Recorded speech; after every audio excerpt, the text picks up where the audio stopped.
नमस्कार दोस्तों, मैं राकेश कुमार आर के क्लासेस खड़गपुर के इस शानदार शिक्षण प्लेटफॉर्म पर आपका हार्दिक स्वागत करता हूं। दोस्तों, इससे पहले के वीडियो में हम लोगों ने प्रश्नावली 1.3 के प्रश्न नंबर 5 तक सॉल्व किया था। आज के इस वीडियो में हम लोग प्रश्नावली 1.3 के 6वें प्रश्न से प्रश्नों को सॉल्व करेंगे। तो आइए शुरू करते हैं। हमारा 6वां प्रश्न है P/Q, जहाँ पर Q is not equal to 0, Q का मान 0 नहीं है, के रूप की परिमेय संख्याओं के अनेक उदाहरण लीजिए जहाँ P और Q पूर्णांक हैं जिनका एक के अतिरिक्त अन्य कोई उभयनिष्ठ गुणनखंड नहीं है और जिनका शांत दशमलव निरूपण है। क्या आप यह अनुमान लगा सकते हैं कि Q को कौन सा गुण अवश्य संतुष्ट करना चाहिए? तो हमने इस प्रश्न के लिए उदाहरण ले लिया है 1/2, 3/5, 1/25, 27/10, 19/100। उदाहरण तो हमने ले लिया है। उसके बाद कह रहा है जहां P और Q पूर्णांक है तो ये पूर्णांक भी हैं जिनका एक के अतिरिक्त अन्य कोई उभयनिष्ठ गुणनखंड नहीं है। तो हम इस शर्त को चेक करते हैं कि एक के अतिरिक्त इसका कोई उभयनिष्ठ गुणनखंड है या नहीं है। तो इसका हम गुणनखंड निकालने के लिए ये देखेंगे कि एक किस किस संख्या से विभाजित हो रहा है।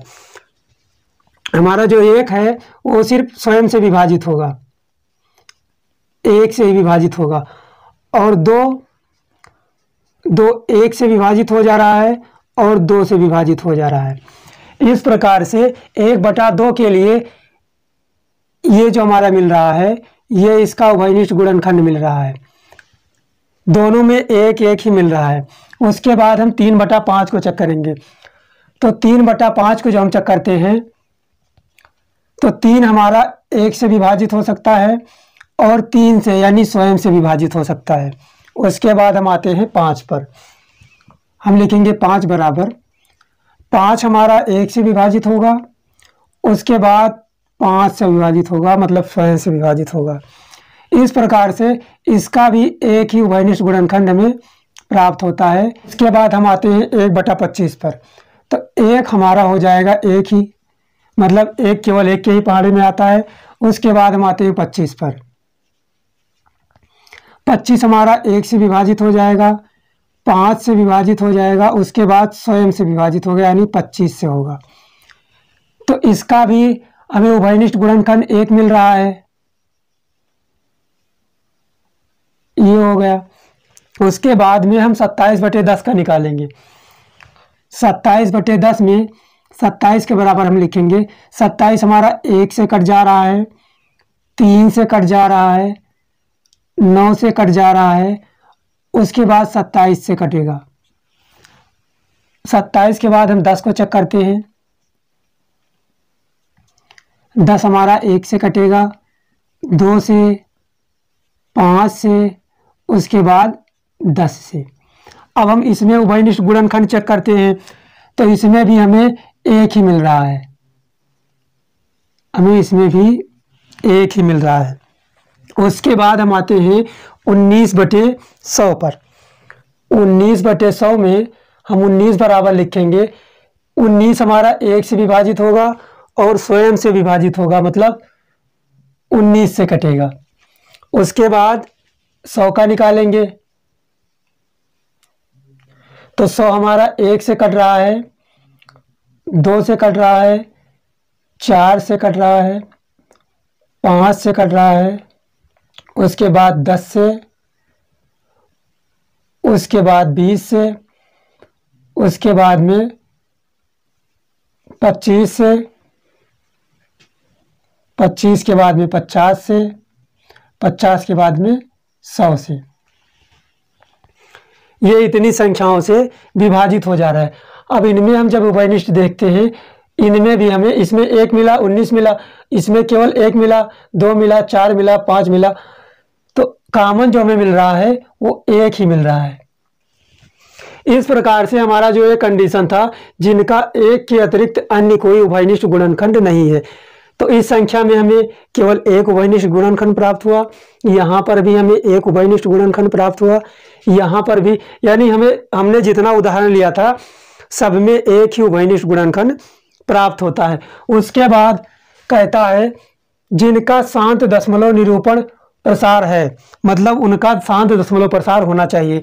अब हम चेक करेंगे कि 1/2 का दशमलव प्रसार शांत है या नहीं। 1/2 का दशमलव प्रसार चेक करने के लिए हम 2 से 1 को भाग देते हैं। 2 हमारी बड़ी संख्या है, 1 हमारी छोटी संख्या है, तो 2 से हमें 1 को भाग देने के लिए दशमलव लगाकर एक 0 बढ़ाना होगा। अब ये हो गया 10, तो 2 पंचे हो जाएगा 10।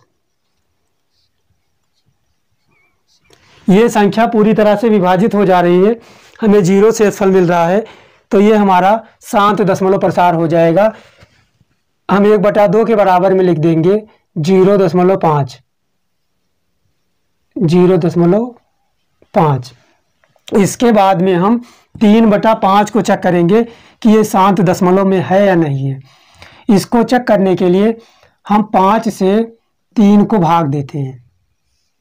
5 हमारी बड़ी संख्या है, 3 हमारी छोटी संख्या है, इसलिए हम भाग देने के लिए सबसे पहले हम दशमलव लगाएंगे, उसके बाद 0 बढ़ाएंगे, तो ये हो जाएगा 5 छक्के 30। पूरी तरह से विभाजित हो जा रहा है, इसका मतलब ये भी शांत दशमलव प्रसार है। यहाँ पर हम लिख देंगे 0.6। उसके बाद हम चेक करते हैं 1/25 को। हम देखेंगे कि 1/25 का दशमलव प्रसार शांत है। इसके लिए हम 25 से 1 को भाग देंगे। 25 हमारी बड़ी संख्या है, 1 हमारी छोटी संख्या है, इसलिए हम भाग देने के लिए दशमलव लगाएंगे, उसके बाद 0 बढ़ाएंगे। अभी भी हमारी 25 बड़ी संख्या है और ये हमें 10 मिल रहा है, ये भी छोटी संख्या है, इसके लिए हम एक 0 और बढ़ा लेंगे, तो यहाँ पर भी एक 0 बढ़ जाएगा। इस प्रकार से हमें 100 प्राप्त होता है। अब हम 25 चौके 100, ये संख्या पूरी तरह से विभाजित हो गई, हमें कोई शेषफल नहीं मिला। 1/25 का मान हम लिख देंगे 0.004। इस प्रकार से हमारा 1/25 शांत दशमलव प्रसार में आता है। उसके बाद में हम चेक करेंगे 10/27 को। हम देखेंगे कि 10/27 का दशमलव निरूपण जो है, दशमलव प्रसार शांत है या नहीं। 27/10 को चेक करने के लिए हम 10 से 27 को भाग देते हैं, तो ये हो जाएगा 10 दूनी 20। हमें 7 शेषफल मिल रहा है, हम दशमलव लगाएंगे तो एक 0 बढ़ जाएगा, तो ये हो जाएगा 10 सत्ते 70। इस प्रकार से हमें 2.7 प्राप्त हुआ। तो हम यहाँ 27/2 के बगल में लिख देंगे 2.7। 2.7। उसके बाद में 19/100 को चेक करेंगे। हम देखेंगे 19/100 शांत दशमलव में आता है, तो 19/100 को चेक करने के लिए हम 100 से 19 को भाग देंगे। 100 हमारी बड़ी संख्या है, 19 हमारी छोटी संख्या है, तो हम भाग करने के लिए सबसे पहले यहाँ पर दशमलव लगाएंगे, तो एक 0 बढ़ जाएगा। अब हम 100 से 190 को भाग देंगे, तो ये हो जाएगा 100 एकम 100।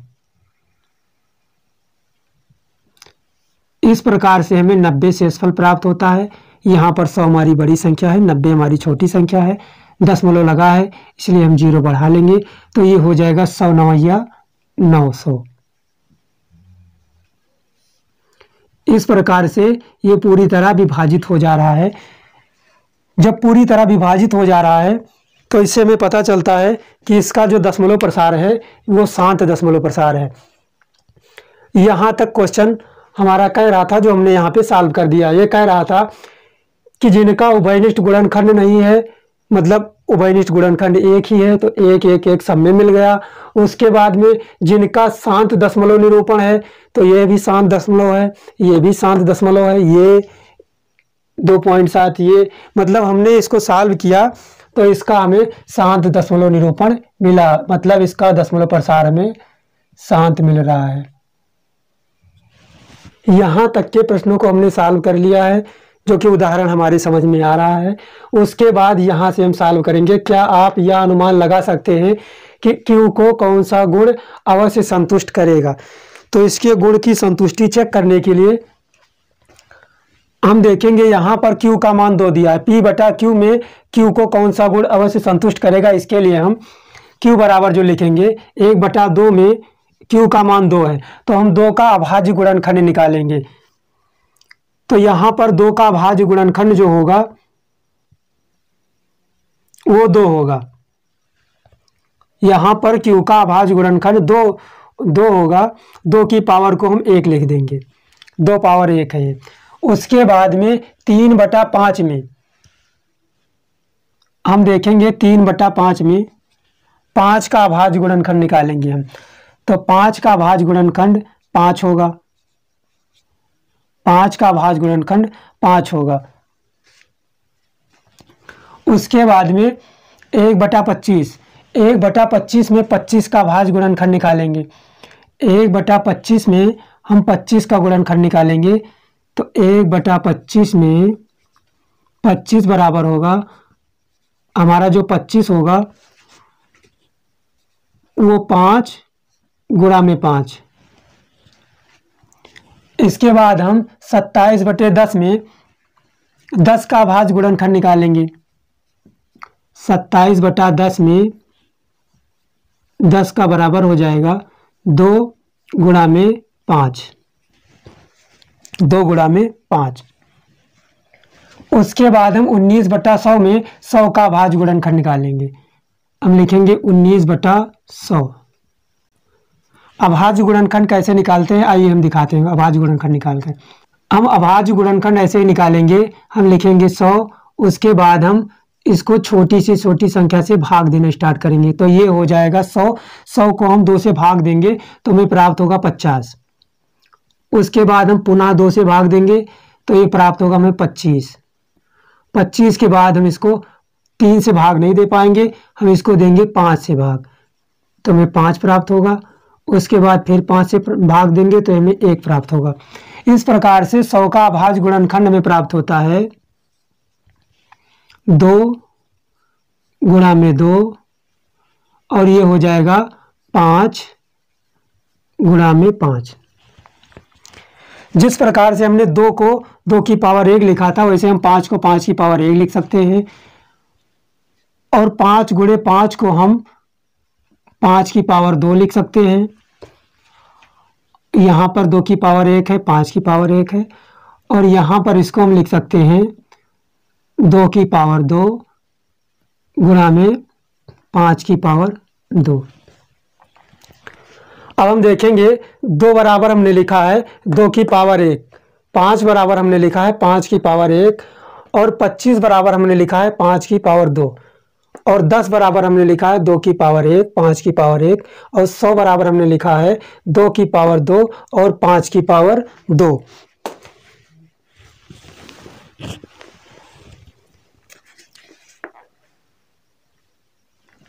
इस प्रकार से Q के अभाज्य गुणनखंड में या तो 2 के पावर होंगे या 5 के पावर होंगे या फिर दोनों होंगी। तो यही हमारा प्रश्न कह रहा था कि कौन सा गुण अवश्य संतुष्ट करेगा। तो हम लिखेंगे Q के अभाज्य गुणनखंड में, Q के अभाज्य गुणनखंड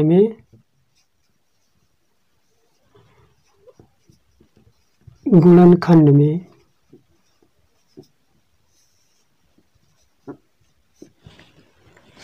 केवल 2 के घात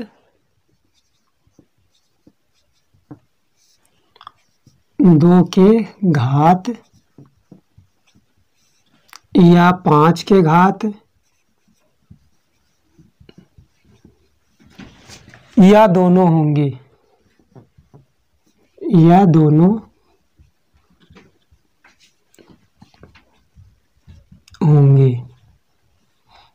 यही हमारा आंसर हो जाता है। हमारा 7वां प्रश्न है, ऐसी 3 संख्याएं लिखिए जिनके दशमलव प्रसार अनवसानी अनावर्ती हूँ। अनवसानी अनावर्ती का मतलब अशांत दशमलव से होता है, मतलब उनका दशमलव शांत नहीं होगा, अशांत रहेगा। तो इसको निकालने के लिए हम कोई भी संख्या ले लेंगे जो बार बार रिपीट ना होती हो, दशमलव के बाद वही लिख देंगे।